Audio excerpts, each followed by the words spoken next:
Bir bahar bo'lganda beqaror edi, dilga ish qurganda beg'ubor edi, ul go'zal kulganda betakror edi.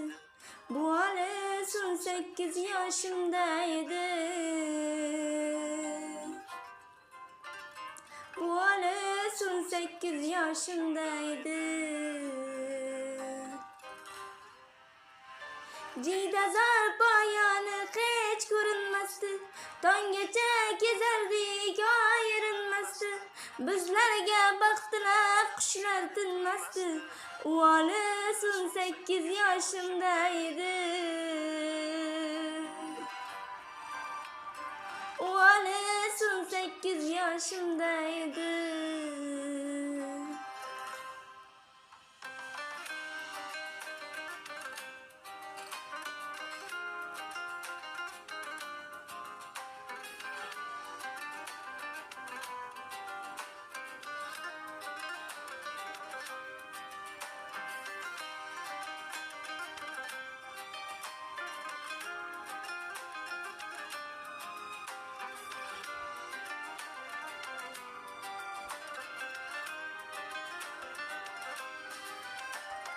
Ko'ylagi oq edi, beg'ubor edi, meni maftun etgan bir ifor edi.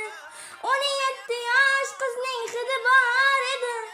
U hali 18 yoshimda edi. U hali 18 yoshimda edi.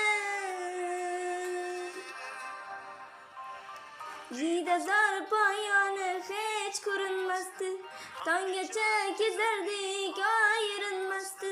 Bizlarga baxtlar qushlar tinmasdi. U hali 18 yoshimda edi.